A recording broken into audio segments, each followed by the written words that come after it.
Thank you for being part of this program this morning. Dynamic Diet on the National Television Authority, the channel Nta Akure Dynamic Station, where we bring your weekend, weekend lively, make it exciting, and we inform, we educate, and we entertain on the weekend like this. I am Nta Akure, and today I am not here alone. Of course, I'm with my ever ready, ever radiant, ever beautiful and smiling colleague. Yeah, it's good to have you here in the studio, and my beautiful people out there. Thanks for joining us today again on Dynamic Diet. Like I will always say, we are here to do what we know how to do best. So sit down, relax, and enjoy as we take you on this jolly good ride. Well, this morning we're having lots of activities for you. You know, we're starting with our weekly mirror segment, where we're having the first segment. We'll be talking about the World Red Cross, Red Crescent Day that came up yesterday, and we are going to talk about the theme for this year is specifically unity in humanity. So we're going to look at this one. We already have somebody in the house, yes. And of course the second segment of the second phase of the weekly mirror segment. We'll be having the nursing week in this coming week, so want to know. No, it's already on. Yes, the nurses week is already on, and it's going to climax on Tuesday. Yes. Yeah, that's the 12th of May, and we're going to have the state chairman of NAM here with us that will be talking about issues, challenges, welfare, hopes and expectations. Yes, relevance of nursing profession and so many other things that concern that profession. We're going to talk about this morning. All right, not forgetting our entertainment segments. Tolu and Nta has packaged a lot to let us know what is happening in the entertainment world, and not forgetting also our sports segment. It was an exciting week, especially in this football world, and where we have many highlights during the week, and particularly to Arsenal fans. Well, I say thumb up to you. Who will you call me for? Which club will you call me for? Arsenal fans, at least Arsenal is now in the finals, so all this ones we're going to look at this morning, and they will be bringing you highlights of so many activities in the sporting world. Please don't go away. Right now we're going to show you a short video about the International Red Cross Day, and after then we'll be having our guest in the studio. Please don't go away. Different landscapes, different crises. The same human heart across the world, from urban centers to remote camps. Our staff and volunteers and the people they serve are neighbors, friends, and above all, human beings. This is what unites us. This is who we are.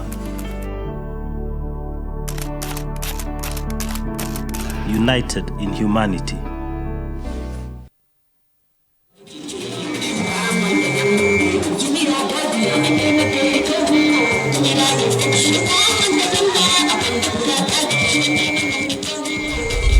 Nta Entertainment vibes all day. Lights, camera, Naja. Your 247 entertainment plug. Catch the fun. Feel the flow.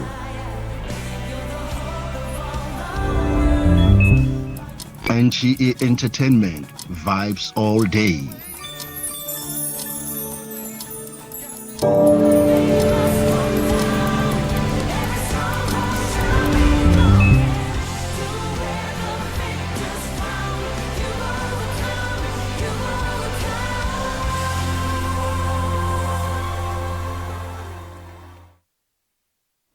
Thank you very much for still being with us on this program, Dynamic Diet, and this is the weekly mirror of this program. And like I told you before we went on that short break, that we're going to have somebody in the studio with us this morning from the Red Cross Ondo State Branch. My guest this morning, well, let me give you the opportunity of introducing yourself this morning. Thank you so much. I'm Oshono Rashid Tola, so the branch secretary of the Nigerian Red Cross Ondo State Branch. All right, thank you very much for being with us. It's good to have you here, sir. Yes, thank you. So we know that the World Red Cross Day and the Crescent movement is being celebrated on the 8th of May every year. So can you tell us the significance of this celebration? Well, every 8th of May been significant in the history of Red Cross and Red Crescent movement, because on the 8th May 1828, that was the day the founder of Red Cross, Red Crescent movement was born. So he is a Swiss national, and being that he is from Switzerland, so just to honor him, so we used to celebrate him on his birthday, and that is what always bring about World Red Cross Day every 8th of May, because we cannot forget the landmark the man brought to the world globally, because Red Cross and Red Crescent is a movement that everybody celebrates today, and not only everybody, every government of the country wants to be part of it. So it's just to celebrate our founder and to appreciate all the work he did before he died. Well, thank you very much. Let's take this one. How will you assess the humanitarian situations in Nigeria and the role of the Red Cross in addressing it so far? Well, whether we like it or not, humanitarian needs will continue to ensue, and there is need for us to respond to it. Every day people have needs, every day we have calamities, every day we have incidents. And if we don't respond, then many things can happen, like it can jeopardize life and properties, and it can also lead to untimely death. So that is why Red Cross has been doing its best to make sure that as humanitarian needs continue to increase, we also come around to see what we can do in order to support the humanity. Nigerian Red Cross was established in 1960 by an act of parliament. So, and during that time, so we were established as auxiliary to public authorities. So, and auxiliary means those of us that have a car, so we have what we call auxiliary gear. So if you are not in trouble, you don't engage that gear. So, and that is what Red Cross is all about. So when government is in trouble, when the public is in trouble, that is when you see Red Cross coming, to help. Okay, so voluntary remains the backbone of Red Cross and Red Crescent movements. Exactly. So what are the challenges of volunteers, and how do you encourage young people to join this voluntary and humanitarian group? I must tell you, we have a lot of challenges. Nigeria today, our youth, so do not want to volunteer anymore. Because volunteerism has to do with free will. You are not paid, but you are just willing to help. But most of our youth today, so if money is not attached, they don't want to do anything freely. And that's one of the biggest challenges that we are having. But I'm employing all our youth. The best service you can give to your community, to your society, is to help without taking anything back from them. The society has given back to you, so you have to give back to the society. So thank God for all our fathers that have done it in those days. They did it with all joy in them. But today, you see, selflessness has really departed from us, and it's a cry that all of us should look into. Otherwise, in years to come, you will see people, demanding before they render humanitarian service. Well, before I go to the question I wanted to ask you, mention something that is like volunteerism is not really being embraced in this part of the world.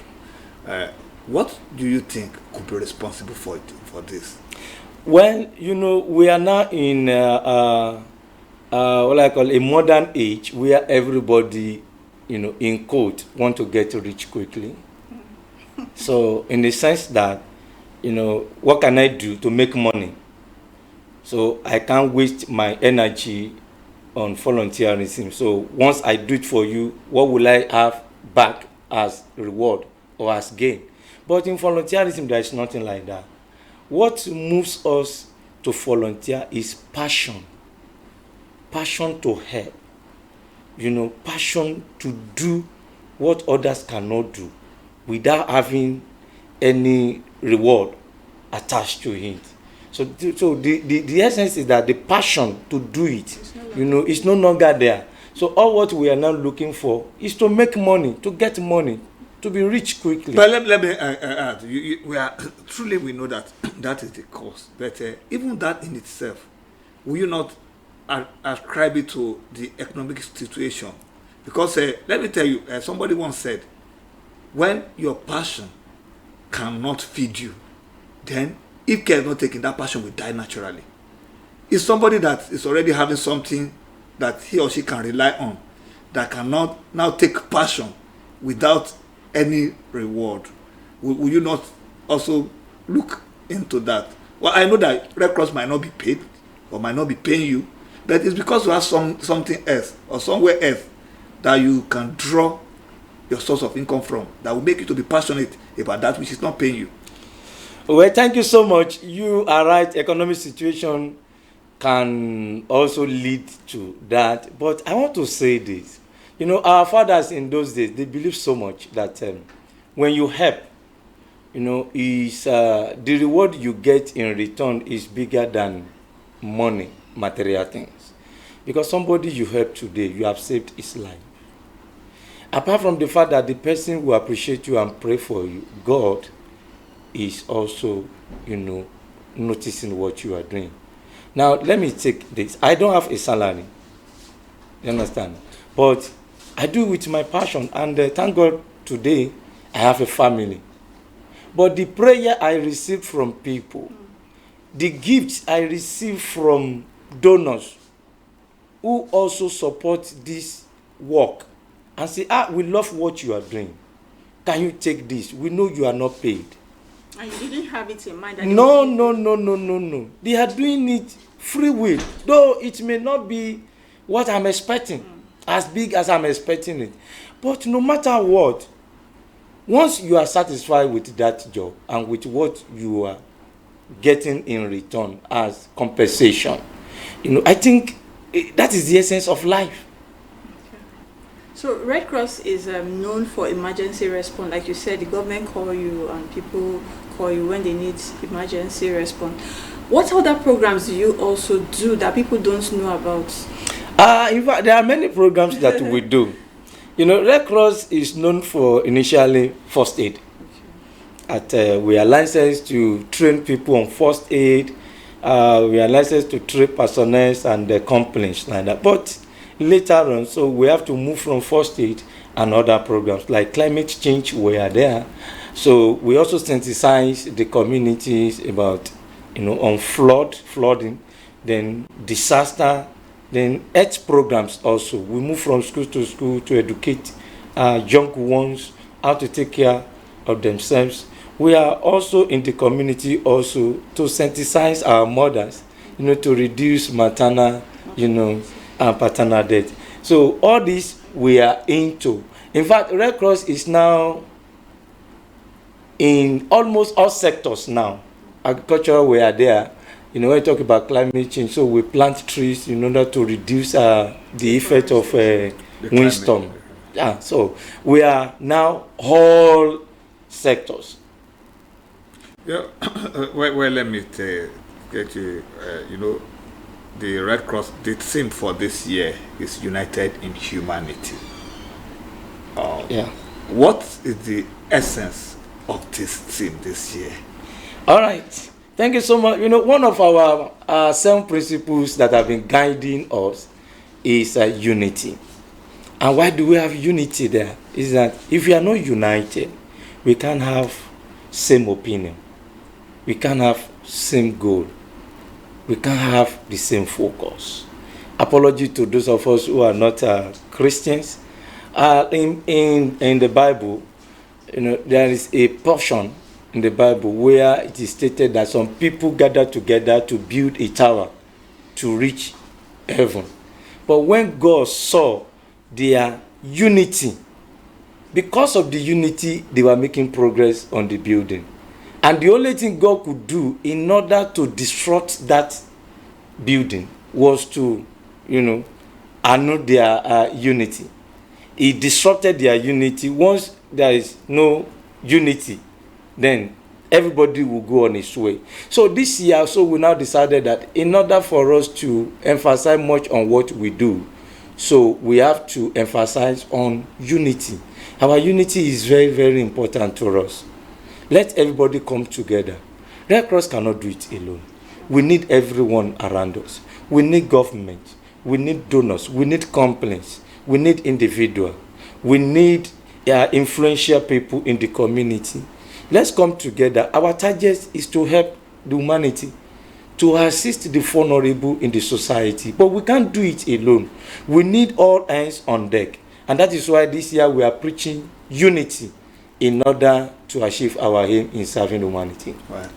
Still on the theme of unity, okay. Still on the theme of unity. So, which organizations do you partner with to aid all this disaster or flood and all that thing to make your work so easy? Well, every organization is our partner, as long as you are willing to serve humanity. Take for example in Ondo State. So we are a regular customer with SEMA, State Emergency Management Agency. We work together. As a matter of fact, SEMA is a coordinating agency. So we are like under SEMA. So whenever there is emergency, disaster, they will send to us, Red Cross, we need you. Then we also work with NEMA. We work with the Ministry of Health. We work with everybody that is available, to help humanity. But let me ask, because in carrying out this your functions, there will be challenges. Because you're saying everybody should come to assist. We need to know those challenging areas that people need to come in. Yes, there are a lot of challenges, as I said earlier. For example, like in Ondo State right now. So what we do, we tax ourselves. Nobody is paying us, but we can't close our eyes against humanitarian needs in Ondo State. So we, the members and volunteers, we tax ourselves to do the little we have been doing in Ondo State. Now, in Ondo State, for example, we don't have a utility vehicle. We don't have an ambulance. Wow. Do you understand? And these are the challenges. Not that alone. I remember before the late former governor, Governor Keridolu died, so we decorated him as our patron in Ondo State, and we wrote all our challenges on paper and submitted to him. The man tried, but he could not do anything before he died. Like, can you give us an ambulance? Can you give us utility vehicle? Can you support our staffs? Because we have, our membership is in two categories. We have some who are members. We also have some who are staffs. Those staffs, so they are to come to the office on daily basis, so that they can be in the office, receive complaints, then write a report and submit to the national headquarters, then write a report, share it with relevant stakeholders, for quick action. But when they are not there, there is no way the work will not suffer. Do you understand? So these are some of the challenges we are having. Just recently, we are trying to relocate our headquarters from Okearo, Commercial Junction, to Futa area, that's South Gate, to a befitting area where donors, international donors, can really locate us and say, okay, you guys, you are doing well. These are some of the challenges we have. Majorly, if we can see donors that can help us, you give us utility vehicle, you give us an ambulance, then you are able to take care of our staffs.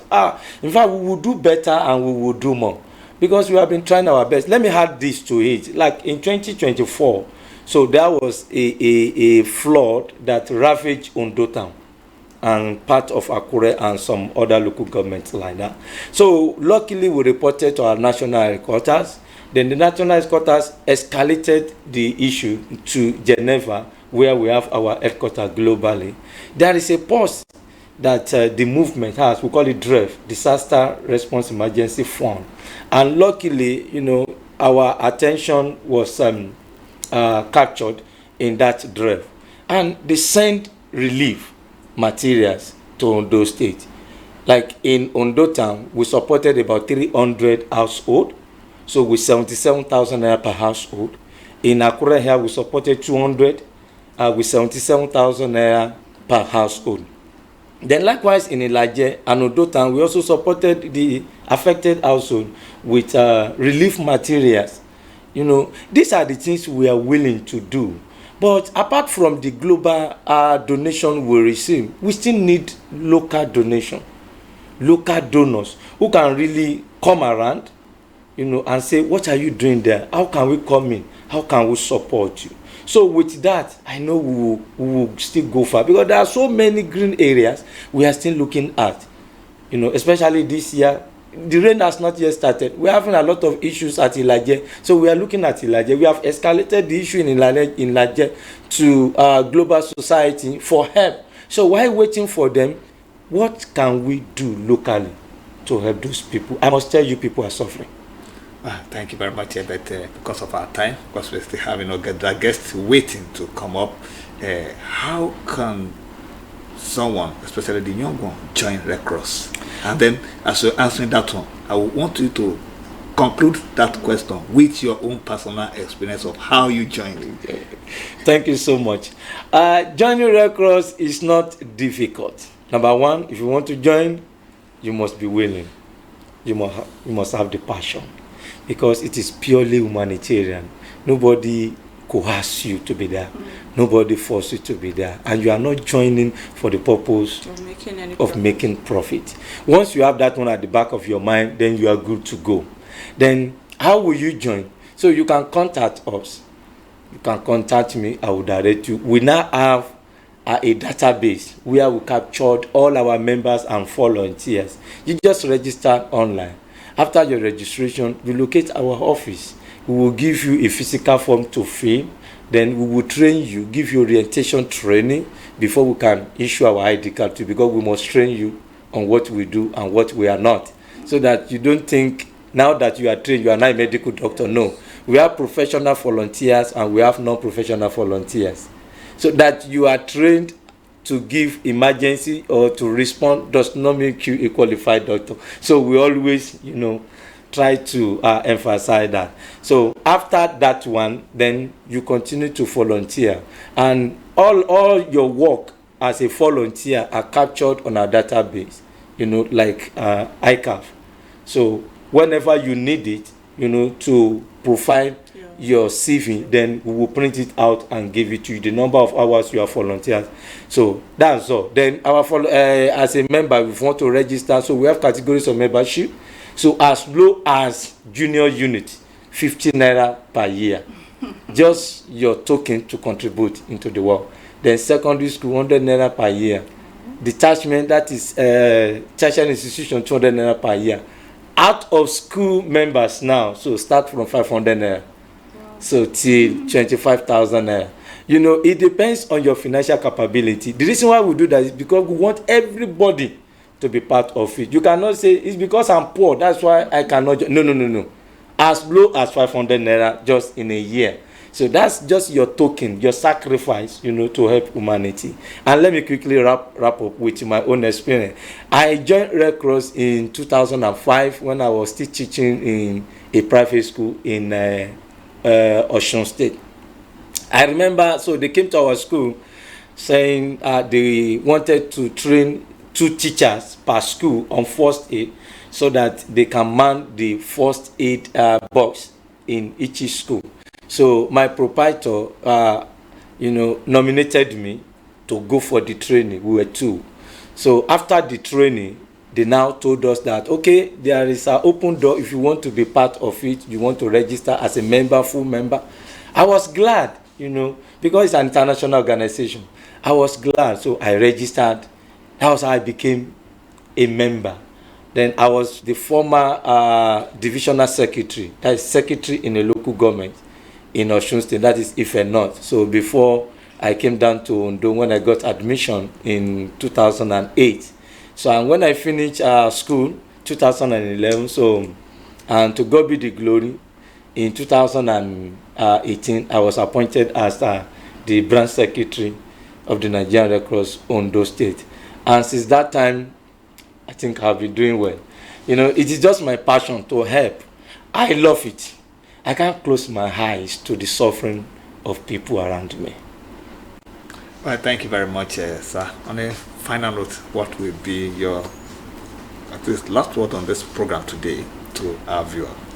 Well, this is a lovely program. You know, I was so excited when I received the invitation. I said, oh, this is another opportunity for me, you know, to really talk to people out there, because I know NTA covers wider range where I cannot be physically. So it is time for me to reach out to people, so that we need everybody to support this work.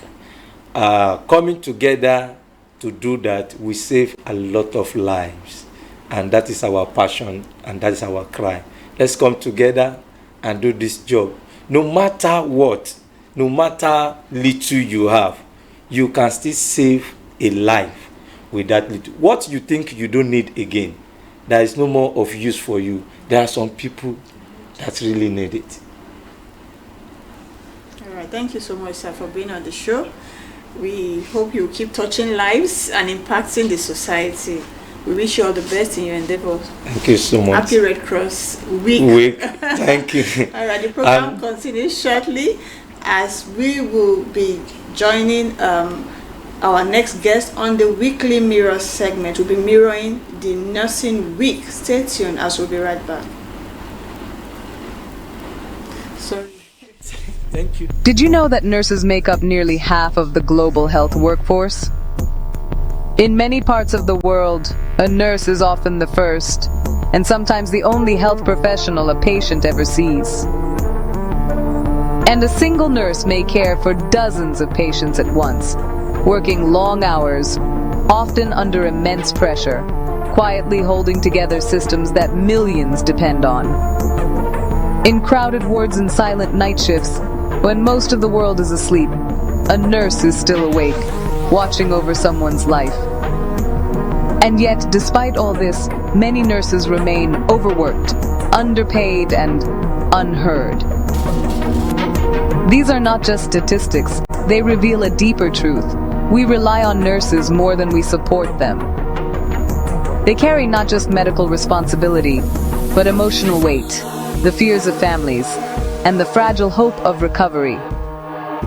Today, as we gather to mark International Nurses Day, celebrated every year on 12th May, the birth anniversary of Florence Nightingale, we are not just honoring a profession.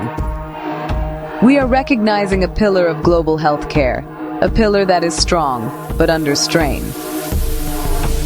The story of modern nursing begins in the 19th century, with Florence Nightingale.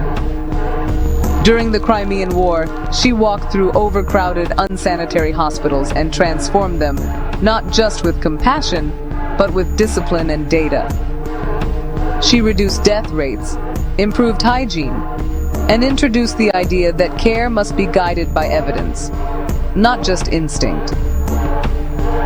She showed the world that nursing is not simply about kindness. It's about knowledge, precision, and leadership. From that point on, nursing evolved into a profession that combines science with humanity. And for over a century, nurses have stood where it matters most, at the bedside, in the community, and on the front lines of every crisis. They have been there in the hardest moments of humanity, when systems failed, when resources ran out, but care could not stop. This year, the International Council of Nurses has given us a theme that is both powerful and urgent. Our nurses. Our future. Empowered nurses save lives. This is not just a message, it's a reality check. Because the future of healthcare does not depend only on technology, infrastructure, or policy, it depends on people. And at the center of that system are nurses. But what does empowerment really mean? Empowerment is a word we often use but rarely define. Today, let us define it clearly. Empowerment means safe working environments, where nurses are protected physically and mentally. Fair compensation that reflects their contribution and dignity. Autonomy in practice, so they can use their full skills and training. A seat at the table, where their voices influence decisions and policies. So, here's the hard truth. A system that limits its nurses is a system that limits its own potential. An exhausted nurse just can't give their best, and an unheard nurse can't really improve the system. But an empowered nurse becomes a force multiplier, improving outcomes, preventing complications, and honestly, saving more lives. Because behind every statistic, there is a patient who needed care, and a nurse who chose not to give up. But why does this matter now? We are living in a time of extraordinary global pressure. Healthcare systems all over the world are facing increasing population and demand, shortages of trained professionals, a growing burden of chronic diseases, climate-related health emergencies, and, not to forget, a dangerous rise in misinformation. In such a world, the role of nurses becomes even more critical. Because nurses do not just treat illness, they educate patients, promote prevention, support families, and build trust within communities.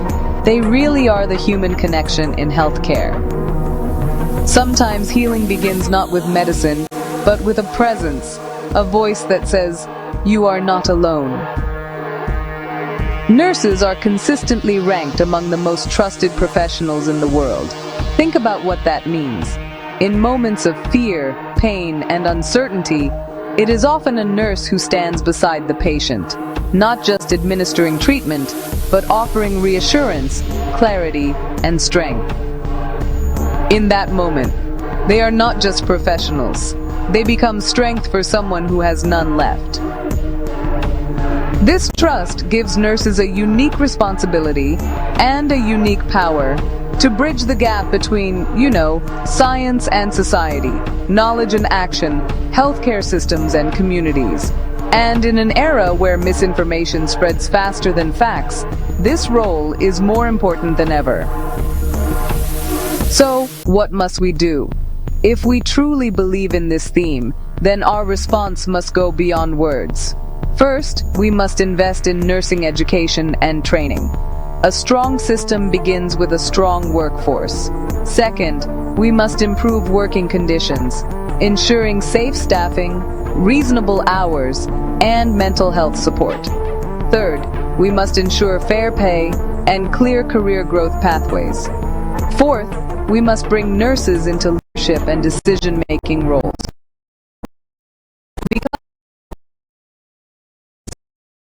If it ignores those who deliver care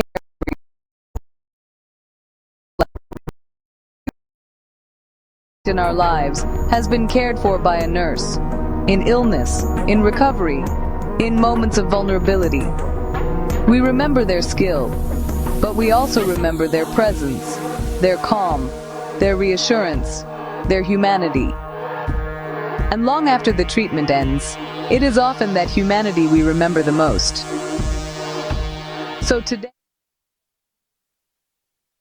And I believe you've seen that short video, but right now I'm with my guest in the studio, the state chairman of the National Association of Nigerian Nurses and Midwives in Ondo State, Comrade Felix Orobode. You're welcome to the program, sir. Thank you, presenter. Thank you.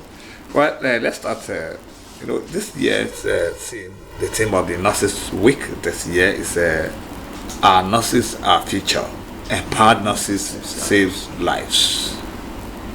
Let's start with what is the significance of the Nurses Week and particularly the theme for this year. Thank you. Good morning, Ondo State. Good morning, Nigeria.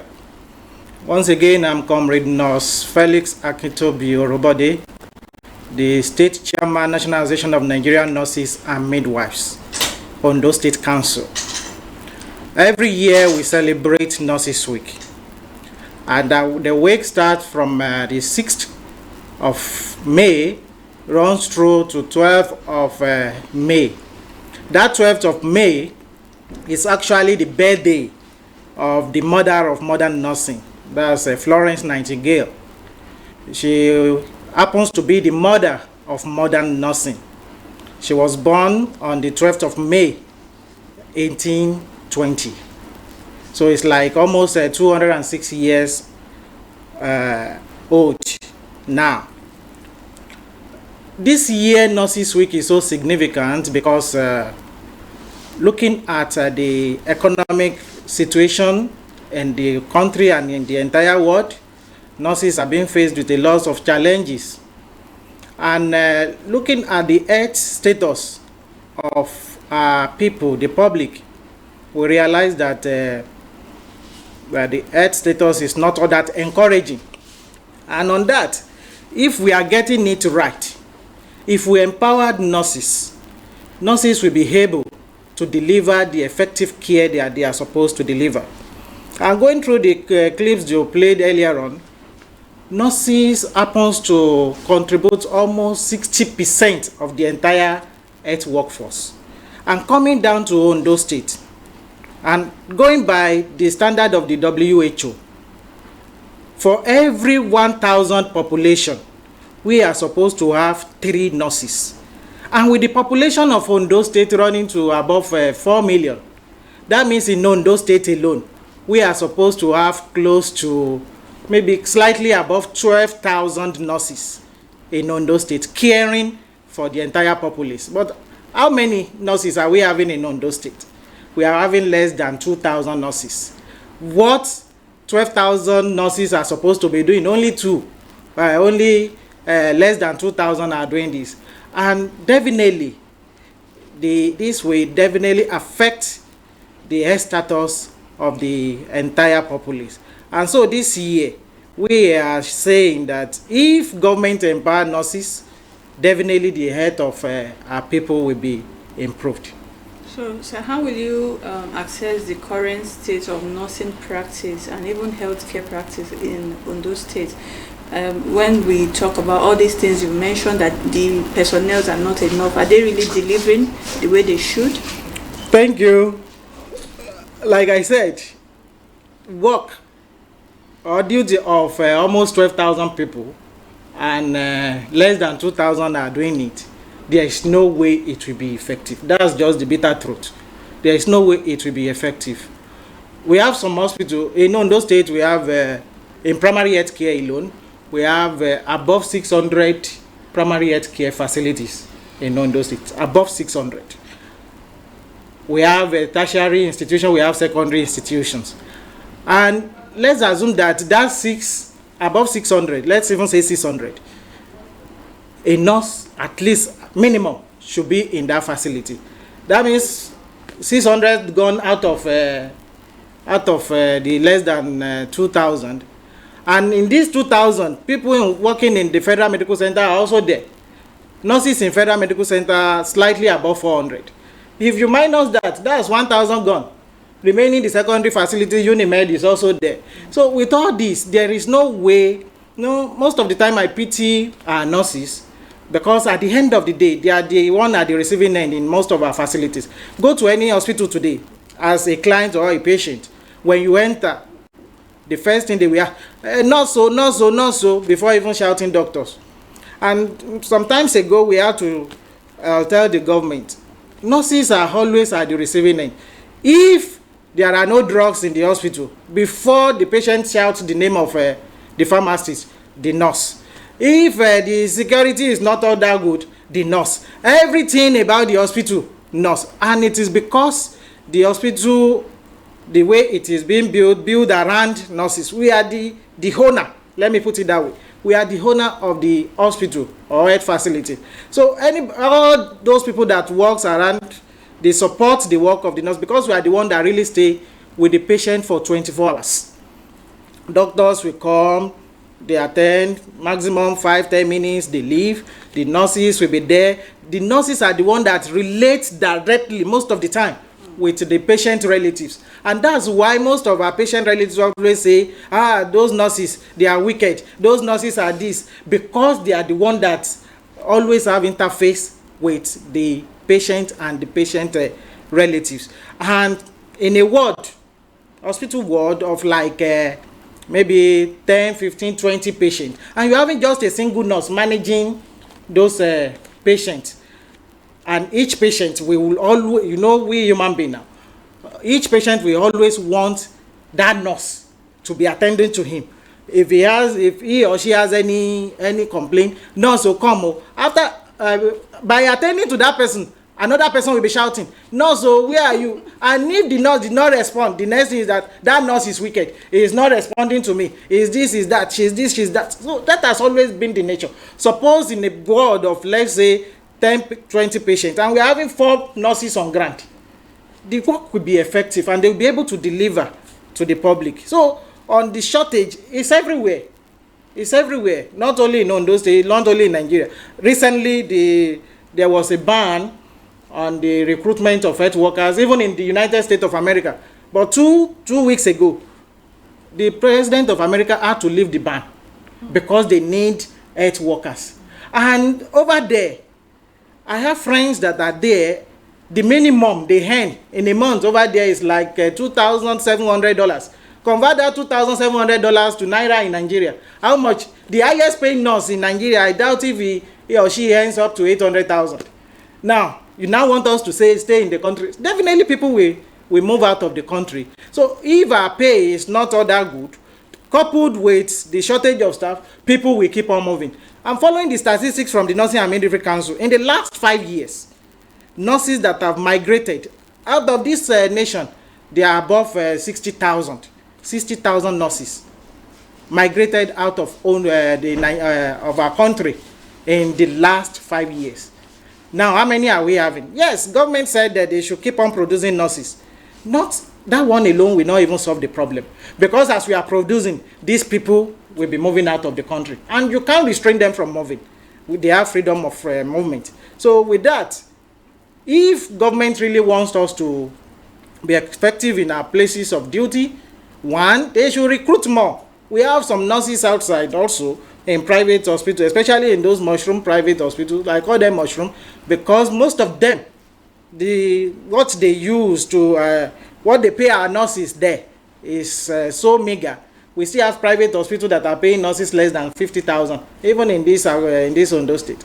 It's uncalled for, and it's because government is not all that ready to employ. How many nurses are we having in the state? Like I said, less than 2,000 nurses in the entire Ondo State, with a population of above 4 million. So it's not enough. Thank you. Well, I think you have at least talked about so many issues challenging the nurse.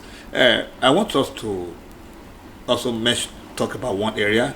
Then we will now talk about what is NAM doing to ameliorate all the challenges. But the challenge I want us to look into is issue of security.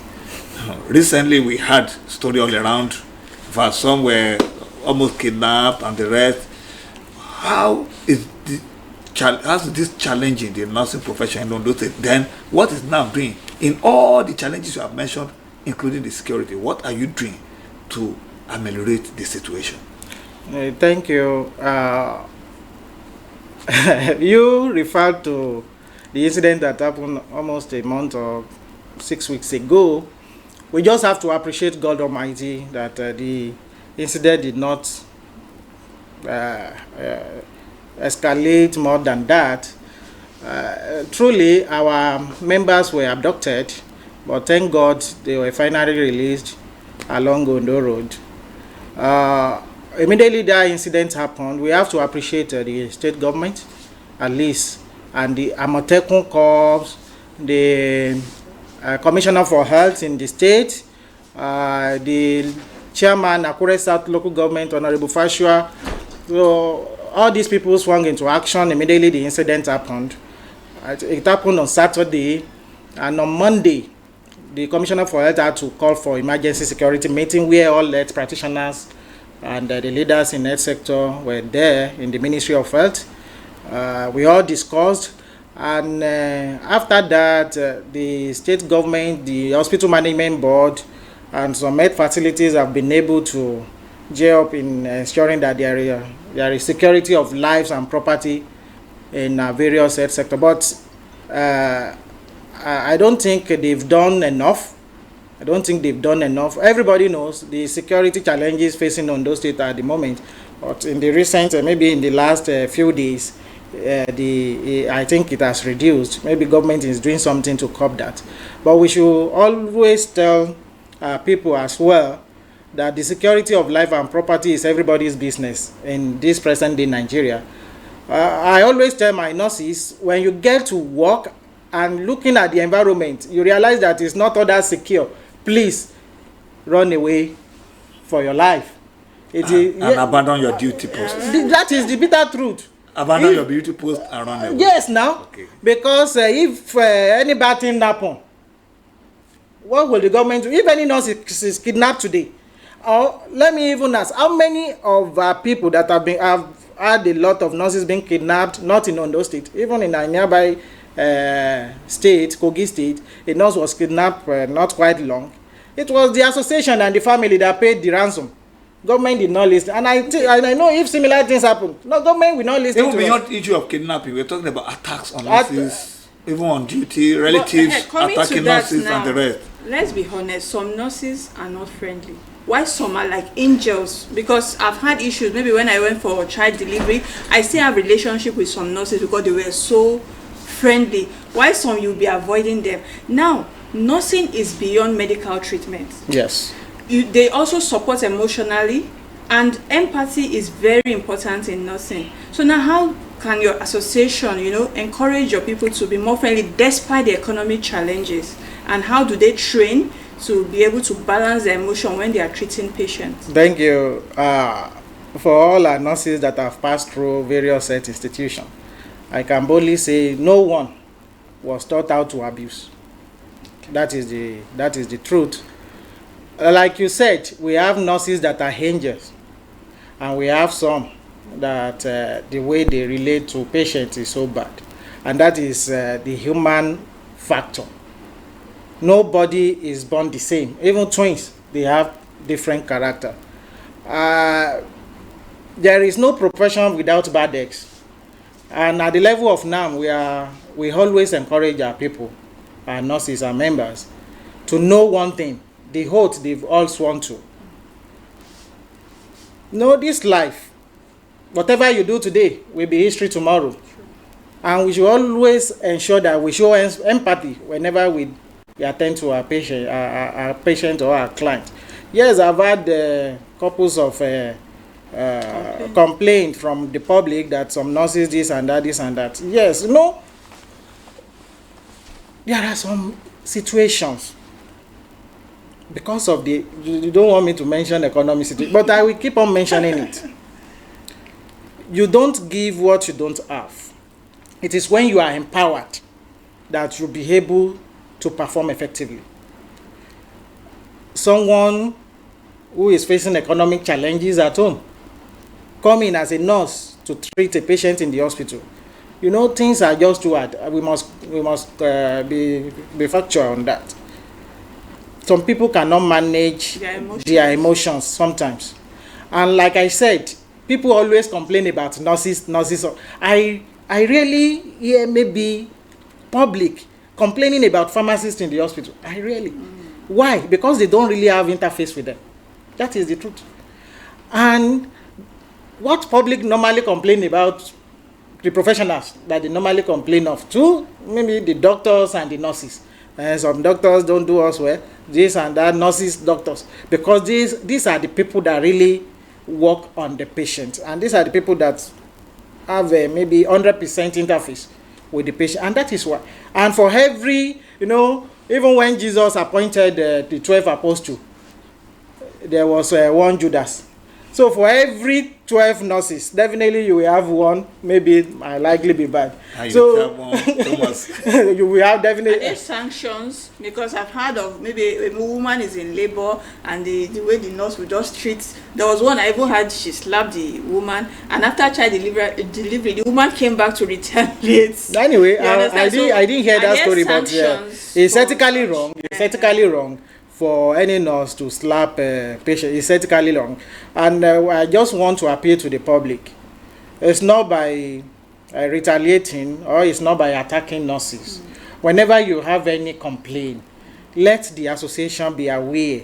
Let the leadership of the facility be aware. All our facilities, all the administrators in our facilities, they have means of punishing errand officers. We don't need to put the law into our hands by attacking our nurses. No, we don't need to do that. If you realize that the way any nurse attend to you is not all that good, the way he or she talks to you is not good enough, you don't need to attack. Just meet the management of the hospital, report such individual, and I know definitely the management will take necessary action. We have rules, we have guidelines that we follow. They are civil servants, and we have the public service rule. The public service rule will be used to take care of the negligence or the malpractices. Well, thank you. Before we leave this program, I know that at least some nurses also are watching us and they want to hear what are you doing to improve their welfare. What is NAM doing to improve their welfare? We are just their spokes. We are their mouth, we are their ear. So we just act as the intermediary between the government and our members. I want to assure our nurses out there, please and please, I'm appealing, let's ensure we do our work the way we are supposed to do it. Yes, we know we are short-staffed. We keep on mounting pressure on the government to recruit more nurses. I think early this year or last year, state government recruit, but it wasn't enough. I think they recruited in hospital management board. They recruited less than 150. I think less than 150 nurses. I just on this station this morning. Let me let the state government know that we are very short, very very short. Likewise in federal health institution too, they are short. They are short, and again we are losing our good brains. We shouldn't wait till we lose everybody to the outside world, but just know that we keep on mounting pressure on the government to do the needful. And to the government, please, I'm begging this morning. Nurses are the heartbeat of the health sector. Treat nurses well. We have nurses now moving from Ondo State to neighboring state to go and work. It's not good enough. Ondo State is oil producing state. And if we are looking at the southwest, aside Lagos, maybe Ogun, because of the economic situation of the environment, the companies and all the rest, it won't be good enough for your state, for Ekiti State, for neighboring state to be paying more than Ondo State in terms of health workers' salary. Please and please, let's try and do the needful, the government. If we say we want to go on industrial action, sincerely we don't like it. Let me tell the government today, no health workers love to go on industrial action, because in one way or the other, we too are suffering for that. We have families, we have relatives living in Ondo State too, and if they need any health care at that moment in time, it may not be good. I've lost a very close friend during industrial action before in this state. It's not good enough, and it wasn't palatable at that time. Please don't let us allow us to be pushed to the wall before the government listens to us. We know we have listening governor at this point in time in Ondo State. We love you for what you are doing, but you still need to do more in terms of health sector. I always say this before we round up. I think we're already rounding up. So let me quickly say there's no before. Let me quickly say this. For the first time in the history of Ondo State, I think our budget for this year is around 11.4%. And there was, we call it Abuja Declaration of 2001, where the African Union states said the budgetary allocation to health sector should be 15%. Last year in Ondo State, it was around 7%, but this year moved to 11.4%, but we are not yet there. It's supposed to be around 15%, but Ondo State is still doing well in that, because even in the entire nation, the budgetary allocation to health sector in the country is 4.3%. Well, thank you very much, Comrade Felix. Because we have other things to do on this program, and time is already gone. Thank you very much for being our guest today, and I hope that when next we invite you, or blind invite you, but you can even come and pay. Because you have a lot of things to every pay. nurse out there, happy nursing week. Yes. So thank the you. program continues shortly with our entertainment segment. Do stay with us.